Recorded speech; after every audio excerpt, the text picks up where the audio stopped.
Hello，大家好，歡迎嚟到好房中心頻道，我係 Ava。今期咧，我嚟到咗博愛路呢一個榮獲咗雙金獎嘅小區，就叫做遠洋新天地嘅。呢個樓盤嘅發展商咧，依家做緊呢一個清凍嘅優惠，單價低至11000起，就可以買到呢一個大3500一方嘅豪裝現樓。對比前段時間咧，佢又再直劈咗2000蚊一方嘅，可以講係呢個樓盤嘅歷史新低價嚇。呢個樓盤嘅位置咧，亦都係相當之靚嘅，質素相當之唔錯。樓盤係旺中帶靜嘅，樓盤就喺翻深中通道，喺我哋中山市區嘅第一個出入口嘅隔離嘅。自己揸車嘅話咧，我哋由呢個樓盤出發，大概40分鐘左右就可以到呢一個深圳嘅關口啦。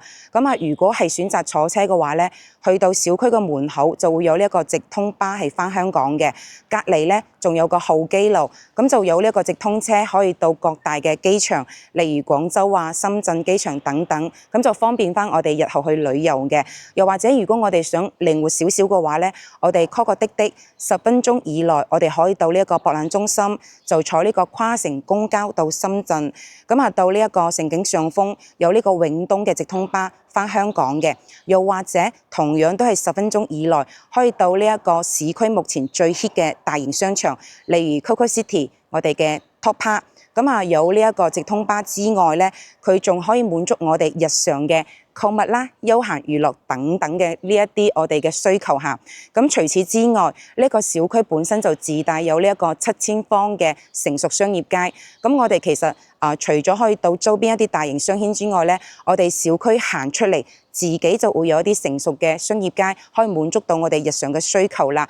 同時咧，佢小區門口仲會有呢一個接駁車，咁就方便翻我哋嘅業主咧，就到呢一個片區最大型嘅長江濕街市，咁就方便我哋去買餸嘅。同時我哋講緊10分鐘左右嘅車程，我哋可以到呢一個市區2大嘅3甲醫院，咁就係呢一個人民醫院嘅新區同埋呢個博愛醫院。呢個就我哋嘅醫療方面嘅。我哋如果係其他休閒方面嘅話咧，我哋10分鐘之內就可以到我哋市區最大嘅紫馬嶺公園，咁就喺翻呢個博覽中心嘅對面就係㗎啦。總嘅嚟講咧，我哋交通啊、商業啊、生活啊、我哋嘅醫療啊、休閒公園等等設施咧，佢已經係非常之齊全嘅。成個小區咧，佢就佔地係153畝，總共係25棟樓，就分咗3期開發。依家在售佢嘅2期，咁就有佢嘅20棟同埋21棟喺度做緊一個清凍優惠嘅。面積咧就分別有呢個87到182方之間都有嘅。一陣間咧，我先帶大家去20棟睇下佢個示範單位個間隔。依家帶大家過去睇睇啊！依家咧，我就帶大家嚟到咗佢依家做緊清凍活動嘅20同埋21棟嘅位置。喺翻我個左手邊嗰2棟就係啦。啱先我開場嘅位置咧，就係呢一個小區其中一個出入口嘅位置嚟嘅。大家都可以見到啦，佢小區入邊成個小區嘅綠化都係做得非常之靚嘅。綠化率咧係高達45%。佢個容積率咧只有2.5嘅嚇。亦即係代表咧，佢小區入邊嘅樓同樓之間嘅路間距咧係非常之遠嘅，好舒適入到嚟，真係旺中帶靜㗎嚇。成個小區入邊有啲咩設施咧？佢有游泳池，有小朋友嘅兒童遊樂區，跟住有呢個球場，有健身室，有啲休閒區等等設施嘅。佢去到每棟樓嘅架空層咧，同樣都會有啲唔同嘅主題區嘅。例如我依家左手邊嘅呢個21棟咧，佢架空層嗰度就會有個童趣區。佢呢個21棟咧就係2梯3戶嘅，主要咧就係買一啲大單位為主，有呢個125方、139同埋182方。跟住我哋接落嚟咧，帶大家去睇嘅呢個20棟咧就2梯4戶，咁就有87、111同埋125方嘅。大家可以見到咧，佢成個即係我哋叫架空層。呢邊嘅架空層嗰啲設施，包括佢個 lobby 嘅大堂咧，都係非常之靚㗎嚇。依家就係呢個21棟，我哋依家主要咧今期咧就帶大家去睇睇佢個20棟嘅。20棟咧就喺呢一度過嚟就係啦。大家都可以見到咧，今日係非常之多人過嚟睇樓，因為依家佢做緊呢個活動嘅價錢咧，可以講係呢個樓盤從來都冇試過係做到咁嘅價錢嘅，即係11000起。歷史新低價嚇，非常之抵買嘅。呢個就係佢20棟嘅位置啦。大家可以，我哋又遇到人哋睇樓啦。佢出入好多人喺度睇樓今日。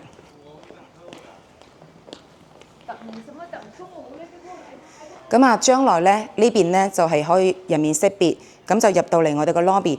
嗱，依家大家可以睇到佢成個 lobby，佢個樓底雖然話唔係非常之高，但係亦都唔會話壓抑嘅，有4米幾。包括依家大家見到佢個裝修都係比較高檔嘅。OK， 咁嚟到呢個位置咧，我哋就準備上去佢個示範單位啦。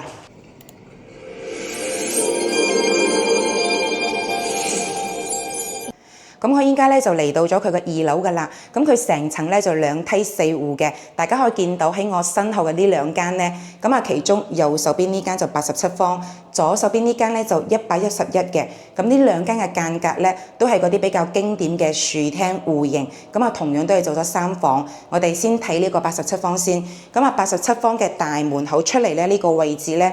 相當於就係私人專屬嘅，到時可以擺個移動嘅鞋櫃。跟住大家可以見到咧，呢個大門同鎖就係個交路標準嚟嘅。咁佢呢個門鎖咧就係頂固嘅。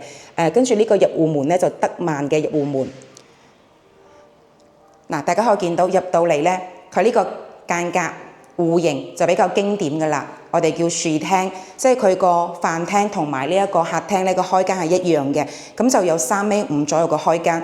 作為87方嚟計嘅話，呢個開間已經係非常之理想㗎啦。咁而且咧，大家可以見到咧，佢個客廳呢一個冷氣機同埋房間入邊嗰啲冷氣機咧，已經係做好咗交路俾到大家嘅。咁我哋就過嚟睇睇佢個廚房。嗱，呢度咧就係佢個可視嘅對講機。咁入到嚟呢一個廚房，呢個趟門咧都係交路標準嚟嘅。呢個位置咧就留咗個雪櫃位，到時我哋可以將個趟門咧就擺喺呢一邊，由呢個位置出入。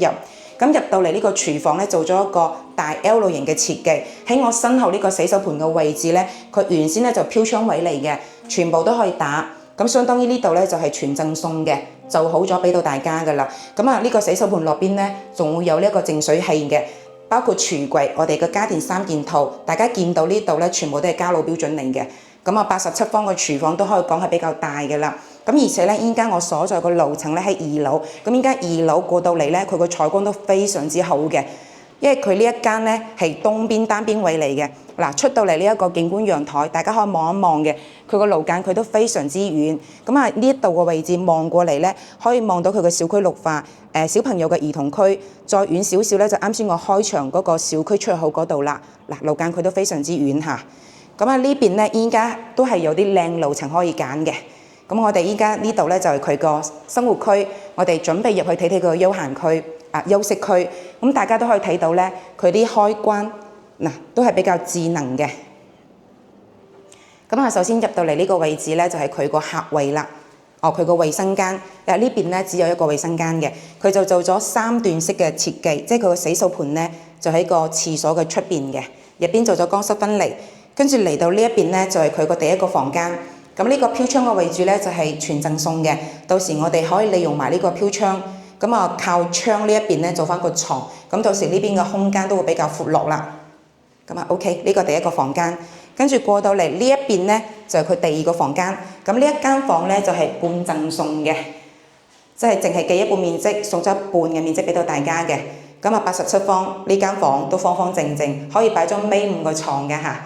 咁啊，做好晒個窗交落俾大家。咁而且咧，佢呢一度咧所有嘅窗咧都會帶呢一個新風系統嘅。咁啊，最後咧就嚟到我哋嘅主人房啦。咁呢邊嘅主人房咧，大家可以見到佢呢個衣櫃係交樓嗰時已經係做好咗噶啦。做主人房大家唔使做呢個衣櫃嘅。跟住嚟到呢一邊咧，大家可以見到呢個主人房我依家所在嘅位置原先係飄窗位嚟嘅，咁就全部都可以打，有個大 L 型嘅飄窗。打晒之後咧，作為87方嘅主人房嚟計咧，佢呢度可以擺張尾8個床，仲可以做到3邊落床。非常之唔錯，大家可以睇下佢個採光幾好。2樓，呢個望出去路間佢非常之遠嚇。咁大家依家買咧就係相當於係買呢個，就係呢一個位置樓上嗰啲單位啦。OK， 非常之唔錯。而且佢呢啲窗咧全部都係雙層嘅隔音玻璃嚟嘅，啲料好靚，仲帶呢一個新風系統，即係個窗本身有呢個新風系統嘅。咁依家咧就帶大家去睇一個稍微大少少111方嘅單位，就喺隔離。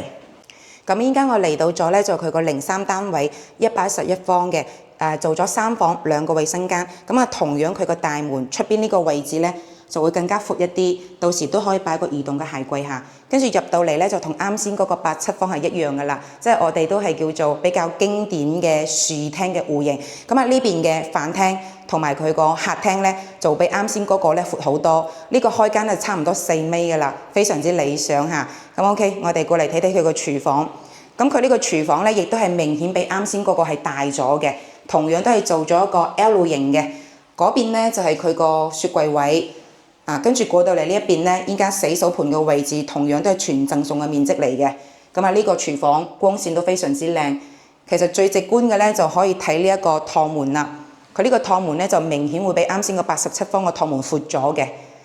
呢個戶型咧就會比啱先87方多咗個衛生間，跟住每個空間都大咗，即係我哋講緊係廳闊咗，同埋房間會大咗嘅。咁啊，同樣嘅朝向，由呢個客廳望出嚟咧都係南向嘅。咁而且呢邊嘅爐間佢都非常之遠，同啱先個87方咧個景觀就比較接近㗎啦。但係爐間佢會更加遠嘅。咁如果係買呢個戶型咧，相當於就係買呢個2樓樓上嗰啲單位啦。OK， 咁我哋入去睇睇佢個休息區嗰度嘅，因為佢個房間嘅佈局咧同啱先個87方係有少少唔同嘅嚇。咁嚟到呢一度咧，佢就係佢個客位。咁啊，同樣都係做咗個3段式嘅設計，洗手盤喺出邊嘅。門口呢度入去先係佢個衛生間，跟住嚟到呢一個咧就係佢個第一個房間。嗱，呢間房就明顯會比啱先嗰個87方就大好多嘅。大家可以見到呢個房間入邊咧，佢係半贈送嘅，佢淨係記咗一半面積，有一半面積係全我哋叫做贈送嘅。咁到時咧交樓呢個窗係就好俾到大家，相當於嚟到呢個位呢啲面積送嘅。咁而且咧房間入邊所有嘅冷氣機係裝好㗎啦。呢個第一個房間。跟住過到嚟呢度咧，就係佢個主人房啦。嗱，佢係有一個衣櫃，就好咗呢一個主人房嘅衣櫃。跟住再行過嚟咧，先係佢個衛生間嘅。嗱，佢呢個主人房嘅衛生間比較大。依家我企嘅呢個沖涼嘅位置咧，係全贈送嘅面積嚟嘅。嗱，做好一個智能馬桶，即係交樓咧，佢智能馬桶嚟嘅。呢個鏡櫃一面過嚟，好大，可以容納好多嘢。洗手盤咧可以同時企2個人都 OK 嘅。咁呢個就係我哋主人房嘅衛生間。衣櫃過到嚟呢度咧，先係佢嘅房間嚇。哇，做咗一個 L 型嘅飄窗位。呢個飄窗全部都可以打，交樓嗰陣時已經係打好咗俾大家㗎啦。所以呢個主人房咧好大，可以擺張米8嘅床。擺完之後咧，啲空間都好闊落嘅。咁而且大家可以睇到，我依家只喺2樓嘅位置，採光都咁靚啦。買高少少採光會更加好嚇。咁啊，南向嘅窗，咁而且呢邊啲窗咧都係會有啲新風系統嘅喺到呢一邊嘅。OK， 咁呢個就係佢個主人房，即係佢個主人房咧喺3間房嘅中間嘅。跟住嚟到呢一邊咧就係佢第3個房間。嗱，呢個房間咧亦都係明顯比啱先嗰啲係大咗嘅，同我哋嘅客廳係同向嘅，朝南嘅，方方正正幾企理。OK。即係啱先我哋睇嘅87方又好，呢個111方都好啦，都係3開間朝南，路間佢遠，跟住可以望到佢個小區綠化。入到嚟咧係非常之靜嘅嚇，即係佢喺小區入邊，佢一啲道路嘅噪音都冇嘅。咁 OK， 呢個咧就係我哋嘅111方。我哋依家準備去睇佢個125方。咁依家我所在嘅位置咧就係佢125方嘅大門前邊嚇，即係佢個大門咧。就喺呢一度嘅，相當於咧就呢個戶型咧門口呢一個位置咁大個位置咧就你私人專屬噶啦。咁而且咧大家可以見到咧佢呢一邊咧一面過嚟做晒窗嘅。咁啊呢個走廊嘅採光就非常之靚啦，又可以防撇水。跟住呢個咧到時我哋可以擺啲移動鞋櫃啊，或者屋企有小朋友嗰啲可以擺下佢啲我哋叫做單車仔啊，喺呢個位置，相當於多咗7-8個方俾到大家自己用。跟住 OK， 呢個咧就125方嘅大門。咁佢呢邊咧就做咗個子母門嘅，個大門都闊好多嘅。咁入嚟咧佢就唔會直衝個廳，會有個玄關。咁而且呢度咧係做好咗個鞋櫃位俾大家噶啦。呢個係交樓標準嚟嘅。跟住入到嚟呢個戶型咧就南北對流4個房間嘅，即係咁樣南北對流。咁佢呢一邊咧就係佢個客廳。我哋先睇睇個客廳先。客廳嘅開間咧有4.3米左右嘅，好理想。咁啊，到時咧喺呢邊擺翻個梳化，呢邊咧就係佢個電視牆個位置啦。而且咧由呢一個客廳嘅陽台望翻出嚟咧，都係佢個小區綠化，即係呢邊咧係雙露台設計嘅，無論係邊一邊嘅陽台望出嚟嘅景觀咧，都係小區園林，非常之靚同埋安靜。嗱，望到過嚟呢邊咧，同樣路間距都好遠嘅。咁如果我哋喺呢邊買高少少，即係如果大家買呢個戶型咧，相當於就係買佢樓上嗰啲單位啦。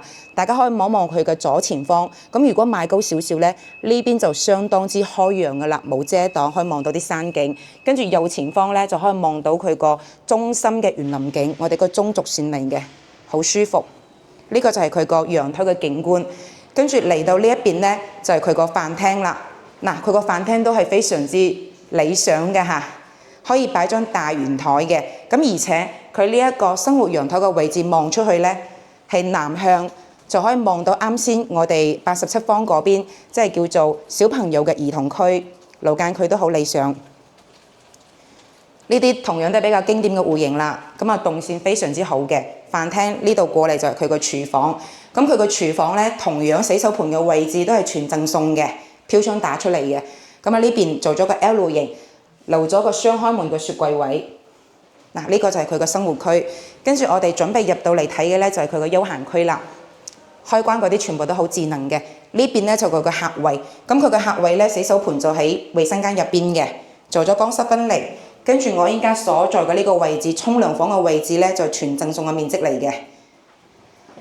雖然佢呢邊咧唔係啲4.0嘅產品，但係佢送嘅面積都比較多嘅嚇。咁啊過到嚟呢一邊咧就個第一個房間。嗱，呢個房間咧就同個客廳係同向嘅，同樣可以望翻佢個小區園林。買高少少嗰邊咧就完全冇遮擋㗎啦，即係左前方嗰個位置。嗱，大家亦都可以見到呢個比較直觀啦，就係佢個窗自帶嘅新風系統。呢啲就好少有樓盤做到嘅嚇。嗱，方方正正呢個房間。可以擺張尾5嘅床，咁啊而且咧所有房間都係做好晒冷氣機嘅，因為冷氣個成本又比較貴啊嘛。跟住過到嚟呢一邊咧就佢第二個房間，嗱同樣都係方方正正嘅，飄窗全部都係贈送嘅面積嚟嘅。到時可以將呢個床就拍埋嚟呢個飄窗呢一邊放都 OK， 咁啊空間都好闊落嘅。呢邊就望翻我哋嘅兒童區嗰邊，呢個第二個房間。嚟到呢邊咧就係佢第3個房間。嗱，呢間房咧就送咗一半面積嘅，都幾大呢間房，同樣都係方方正正嘅，又係望小區綠化。佢成間屋前後都係望園林，好靜好舒服。跟住嚟到最後呢一間咧就佢個主人房啦，大套間嘅，南北對流嘅主人房。嗱，呢一個係佢個飄窗位，全贈送。打咗之後咧，房間大好多。到時擺翻張尾8個床，三邊落床。咁而且呢一邊咧，大家可以睇到佢個櫃咧係交樓標準嚟做好嘅嚇。咁啊，佢做咗個趟門嘅。咁啊，平時我哋可以咁樣子關起身。咁啊，有需要嗰陣時咧就打翻開佢。咁啊，做咗2排嘅衣櫃，再入嚟咧就佢個衛生間啦。跟住嚟到佢個衛生間咧，依家我企嘅呢個位置，即係沖涼個位咧就全贈送嘅。而且佢呢度咧就做好埋呢一啲，我哋可以擺一啲洗浴用品啊，呢啲全部係鋁合金嚟嘅，好襟用嘅嚇。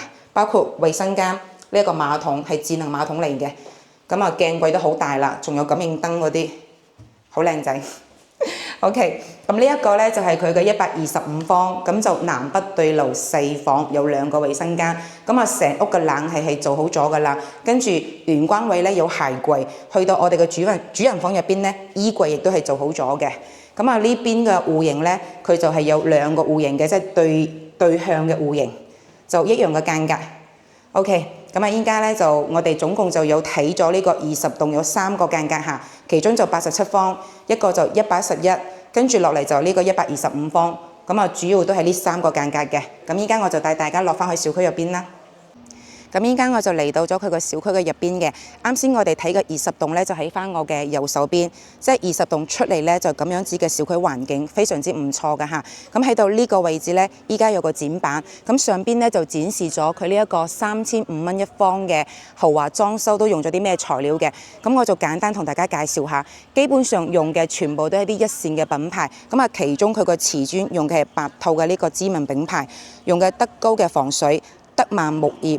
咁就鮮納德嘅電器，鼎固嘅門鎖，白龍嘅五金，同樣呢個五金咧都比較出名嘅，雷士嘅照明。多勒樹嘅297，咁過到嚟呢一邊呢，佢成屋嘅空調用嘅日立嘅品牌，咁廚房入邊嘅淨水器咧用嘅係安吉爾嘅品牌，咁佢廚房入邊咧膠爐咧就唔係消毒櫃，膠爐俾到大家咧就個洗碗機，咁用嘅就方太嘅品牌，佢個抽油煙機咧就係國際一線品牌德國寶廚電嘅，咁去到佢衛生間入邊嘅潔具咧，用嘅就係佢潔具中嘅香奈兒啦，5星酒店御用嘅品牌，德國進口一線品牌高爾潔具。去到佢個鞋櫃、主人房嘅衣櫃咧，用嘅就係益上家居呢個高端定製。佢成屋嘅玻璃咧，用嘅 Low-E 嘅雙層中央玻璃，同時有自帶呢一個新風系統嘅等等。咁用料基本上全部都係啲一線嘅知名品牌。咁現家發展商咧，佢清動優惠，單價低至11000，就可以買到呢一個3500一方嘅豪華現樓。即係叫做豪裝現樓，可以講呢個價呢係呢個樓盤嘅歷史新低價嚟嘅。咁而且佢依家做緊清動呢兩棟樓嘅位置呢，可以講係比較靚嘅，就遠離咗呢個大馬路，就唔需要擔心有呢個噪音嘅影響。咁大家依家都可以感受到呢兩棟嘅位置真係旺中帶靜嘅。咁而且佢成個小區呢個綠化都係做得非常之唔錯，路間距又遠，再加上佢個地理位置係比較唔錯㗎，喺翻呢個博愛路上邊，我哋無論係自己揸車又好，坐直通車又好，返香港都比較方便嘅。再唔係我哋去呢啲大型嘅商場，都係講緊10分鐘以內。本身自己小區咧就自帶有呢一個7000方嘅成熟商業街嘅啦。咁小區入邊咧自己啲設施咧都係比較齊全嘅。咁呢一個樓盤咧，我哋啱先我哋去拍片嘅其中咧，大家都可以見到佢比較多人喺度睇緊樓嘅嚇，即係以呢一個咁樣子嘅質素。